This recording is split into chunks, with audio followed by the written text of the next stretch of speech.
Amazon Prime's Invincible has become an instant classic by merging the wholesome style of the old DC animated universe with the kind of brutality that's usually reserved for the boys. In a mere 8 short episodes, Invincible introduced a ton of memorable superheroes, villains, teams, and armies that have fleshed out the show's superhero universe. So now we have to ask the obvious question: who is the most powerful? The first villains to appear on Invincible are some of the most original characters in the series. The sibling rivalry the twins have over which one is the original is always entertaining. The two Hulk-sized clones not only boast impressive strength, but they have the brains to back it up. They're basically like Professor Hulk from the Avengers if he was evil and blue. The two show off their skills as they battle against the original Guardians of the Globe, but arguably the more impressive display of their skills comes when they team up against Robot. Since both Maulers are more or less the same person who think the same way, they are able to improvise complex strategies and create high-tech weapons on the fly. They are also experts on cloning more than just themselves, as was demonstrated when they made Robot's new body. While all of the heroes and villains in Invincible have their areas of expertise, none are quite as versatile as the Maulers are. Mark's superhero best friend Eve is, in many ways, as much a guide through superhero life as his father is. She is able to offer him unique advice on how to navigate the hero gig as a young adult. Also, she's not secretly training him to become a world conqueror, so that's a plus. As a hero, she's got an impressive power set. Adam Eve is able to bend matter to her will, giving her the ability to fly, create force fields, and manipulate objects to suit her needs. If she really needed to put her mind to it, Eve could probably be one of the most powerful characters in the series. As much as she has a knack for superheroics though, her heart's not really in it. Eve more or less retires from full-time superheroing in order to become a superpowered philanthropist. There are more ways to save the world than to just punch villains in the face. One of the best things about getting a comic adapted to a television show is that there's more room to explore some of the minor characters a single issue doesn't have time for. Perhaps the character in season 1 of Invincible who benefited from this the most was Titan. Not only do we get a bigger look into his eye-opening backstory, we also get to see just how brutal he is in combat. The opening sequence where Titan uses his rock exoskeleton to utterly obliterate a warehouse full of gang members really demonstrates how he's a one-man army. As a street-level villain, he's pretty epic. Unfortunately, compared to the big-time supers, Titan doesn't really measure up. There are a lot of one-man armies out there, and some of them are alien tiger monsters who can take on entire superhero teams by himself. There's no competing with that Titan, no matter how many rocks you form around yourself. After the Guardians of the Globe last all of one episode before Omni Man tears through them like a turkey on Thanksgiving, a new team had to be formed to protect the planet. Most of the Guardians came from the teen team led by the enigmatic and brilliant Robot. Their roster includes Rexplode, who can turn any object into an explosive, Duplicate, who can multiply herself at will, Monster Girl, who can turn into a giant monster that reverses her aging, Shrinking Ray, who can alter her size, and Black Samson, an older superhero who uses a suit for super strength. Despite their impressive power sets, it took practically the entire season for the group to really feel like a team. Now that they've suffered through their first year growing pains, hopefully they'll start to live up to the legacy the first team left behind. You know, except for the end where they were all brutally slain by the same guy.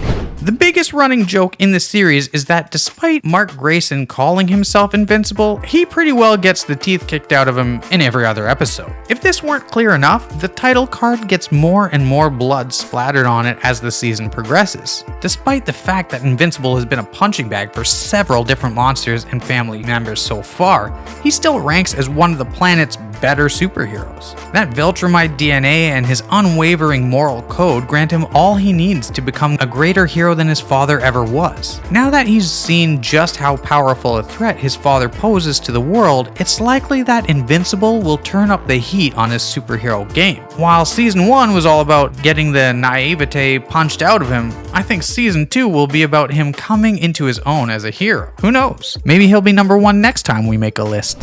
Faceless aliens are practically the main villains for superhero teams at this point. The Avengers have gone up against the Chitauri and the Outriders, while the Justice League fought off an army of parademons. Invincible took this trope and made it a lot more interesting by focusing on the time difference between the humans and the invading Flaxans. Despite hosting an impressive number of sci-fi weapons, the Flaxans were sent packing during their first invasion. Then they left and returned shortly after displaying that time had moved much faster for them and allowed for their armies to adapt. On a long enough timeline, the Flaxans could be the greatest threat in the Invincible universe. Every time you defeat them, you're just giving them more information for them to spend centuries developing new tech to beat you a short while later. Luckily, Omni Man sent their entire race back a few centuries, so we'll likely be all good for at least a few seasons. The Mars episode kind of seemed like a filler episode for most of its runtime. Mark taking an extended road trip through stars was a cool idea, but it really took us away from the main plotline with Omni Man. Like any good comic story though, what seemed disposable at first was really just set up for something terrifying in the future.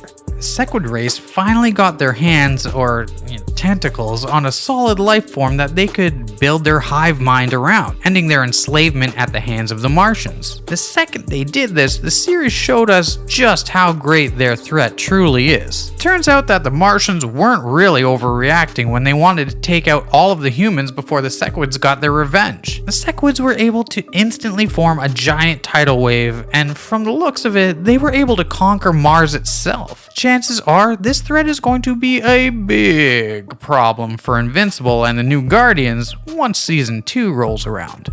The only challenge that I think compares to the threat of the Sequids is D.A. Sinclair's Frankenstein monster cyborgs, the Reanimen. Seeking to supplant the world's need for soldiers, Sinclair created these horrific monsters who were more than capable of holding their own against both Nolan and Mark. Like the Sequids, the first season introduced them but seemed to hold most of their plotline back for future seasons. Both of these monsters feature prominently in the comics, so time will tell which of these two will be a bigger threat as the series goes on. For many fans, the first season of Invincible didn't really come into its own until the scene where Battle Beast showed up. Sure, it deconstructed the superhero genre in an interesting way, but there are about 10 television shows that are doing that right now, and many have their own takes on the evil Superman trope. Where Invincible truly sets itself apart was by introducing a villain who showcased just how far the show was prepared to take its brutality out on the regular characters. Battle Beast proved that no one on Invincible truly has plot armor. On any other series,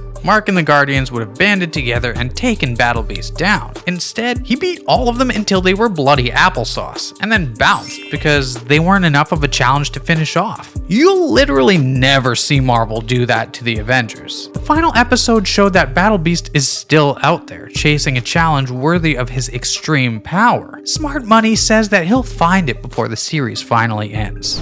Did anyone else get an overwhelming sense of nostalgia for Justice League Unlimited when the original Guardians of the Globe kickstarted Invincible by saving the White House? There was something very comforting about watching the likes of the Immortal, War Woman, Red Rush, Green Ghost, Martian Man, Darkwing, and Aquarius save the world just like the Justice League. Each member of the team demonstrated their own unique power sets ranging from super strength, shape-shifting, water manipulation, super speed, and an array of high-tech gadgets. Honestly, I was sold on the idea that the show would follow the team for at least a few episodes. Then came the twist where it was shown that even though these were undeniably the greatest heroes in our world, they were no match for Omni Man. Once Nolan started with the dismemberment, I was suddenly really glad it wasn't Justice League Unlimited. At this point, there's literally no way to argue who the number 1 spot should go to. Nolan Grayson, the Omni Man, really lives up to that name. Despite the fact that the Invincible world is packed to the teeth with high-level superheroes, Omni Man is several levels above all of them. In the very first episode of the show, he dispatches the entire roster of the Guardians in brutal fashion. By the last episode of the show, it seems like he was actually holding back against his old friends. I mean, he may have broken Red Rush's skull like it was a walnut, but he didn't hold his body in front of a speeding subway car full of people just to make a point. Omni Man is a brutal, near-merciless monster who likely would have taken over Earth if his son hadn't melted his cold Viltrumite heart right as he was about to finish him off. Time will tell if he'll return as the Omni Man his son knew all his life, or as the Conqueror he apparently was for thousands of years before the series began. As Invincible continues, we're gonna see more powerful characters roll out every episode. As fans of the comic will tell you, the evil scientists, dinosaur-themed monsters, and Viltrumite warriors on the way will make this kind of list a lot harder to rank.